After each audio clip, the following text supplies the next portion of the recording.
Hello everyone, আসসালামু আলাইকুম। আমি অমিত হাসান আছি আপনাদের সাথে। তো আজকে আমরা ডিজাইন করব সোশ্যাল মিডিয়া ব্যানার ডিজাইন।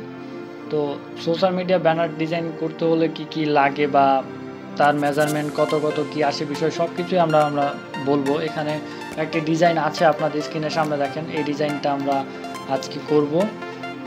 এই ডিজাইনটা করতে হলে কীভাবে করতে হয় সব কিছু আপনাদের ডিটেলস আমি জানাবো। আমার সাথেই থাকবেন, ভিডিওটা শেষ পর্যন্ত দেখবেন এবং কোনো কমেন্ট করবেন, যে কোনো কিছু বুঝতে সমস্যা হলে আমাকে কমেন্ট করবেন, আমি আপনাদের কমেন্টে রিপ্লাই দেবো। আমার চ্যানেলটি সাবস্ক্রাইব করে রাখবেন, বেল আইকনে ক্লিক করে রাখবেন, বিকজ অফ আমি নতুন কোনো ভিডিও যদি ছাড়ি তাহলে অবশ্যই আপনাদের কাছে নোটিফিকেশন চলে যাবে। আমরা আজকে ডিজাইন শুরু করে দিই। ডিজাইন শুরু করার আগে একটা কথা বলে নিই, কারণ ডিজাইন এইসব ডিজাইন যারা দেখবেন তারা তো মোটামুটি বিগিনার। তো বিগিনারদের উদ্দেশ্য করে আমি একটি কথা বলতেছি যে আপনারা ডিজাইন শেখার জন্য কপি করবেন, কিন্তু অন্যভাবে মানে কাজ করার জন্য কোনো ক্লায়েন্টের কাজ করতে হলে কোনো মতেই ডিজাইন কপি করা যাবে না, কোনো মতেই না। ডিজাইন কপি করা কিন্তু খুবই একটা খারাপ জিনিস।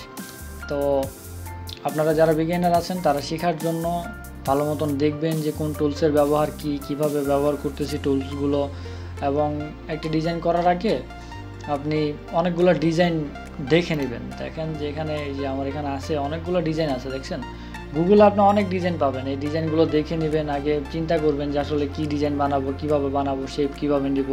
হুবহু কারো ডিজাইন কপি করবেন না। আপনি 2-3টা ডিজাইন দেখে একটা ডিজাইন তৈরি করেন, ওইটা আলাদা হিসাব, কিন্তু আপনি কোনো সময় ডিজাইন কপি করবেন না। তো আমরা আজকে এই ডিজাইনটা করবো। এখানে 2টা কালার নিছি, কালারের ইয়েগুলো উপরে রেখে দিয়েছি। এখানে কালার নিছি, একটা লোগো থেকে কালার নিছি, আর একটা হলো আমার এই যে ইমেজ থেকে কালার নিছি। আর ইমেজের কথা হলো, ইমেজ দেখবেন গুগল থেকে যদি আপনি একটা ইমেজ নিতে যান, অনেক সময় গুগল থেকে ইমেজ নিলে ফেটে যায়, বেশি জুম করলে ফেটে যায়। ইমেজগুলো পিক্সেল থেকে নিয়ে রাখি আমি। তো পিক্সেলের যে ইমেজগুলো আছে ওগুলো খুবই ভালো কোয়ালিটির ইমেজ, ওগুলা ফাটে না। তো আপনি ওইখান থেকে ইমেজ নিতে পারেন। আর একটি ভিডিও আপনারা যদি জানতে চান যে কোথা থেকে ভালো ইমেজ পাওয়া যায় এবং কোথা থেকে আমরা করতে পারবো, যে ব্যাকগ্রাউন্ড রিমুভের ইমেজগুলো নিতে পারবো, সব কিছু ডিটেলস আমি আপনাদের আরেকটি ভিডিওতে বলবো। আপনারা কমেন্টে জানাবেন যে আপনারা কি অন্য ভিডিও চান কি না। অবশ্যই আপনাদের আমি আরেকটা ভিডিওতে জানাবো যে কোথা থেকে কী ডাউনলোড দেবো। অনেক সময় আপনারা দেখবেন যে পিএনজি ফাইল ডাউনলোড দিতে হলে গুগল থেকে পিএনজি ফাইল ডাউনলোড হয় না, ব্যাকগ্রাউন্ড থেকেই যায়। তো খুবই আর কি, প্রথমে আমি যখন ডিজাইন করা শুরু করছিলাম তখন আমার খুবই তো রাগ উঠে গেছিলো যে ডিজাইন করতে গেলে দেখা যায় যে ইমেজ ডাউনলোড দিছি কিন্তু ইমেজ আর আসতেছে না, পিছিয়ে ব্যাকগ্রাউন্ড রয়েই গেছে। তো কোথা থেকে ইমেজ কোথা থেকে যে ব্যাকগ্রাউন্ড রিমুভার ইমেজ পাওয়া যায় সব ডিটেলস আপনাদের আমি বলে দেব।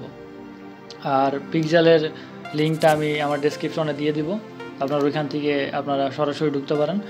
আর কিভাবে আমরা এই ভিডিওটা করব, কি আসে বিষয় সব কিছু ডিটেলস আমি এখন বলবো, করে দেখাবো আপনারা আমার সাথেই থাকবেন।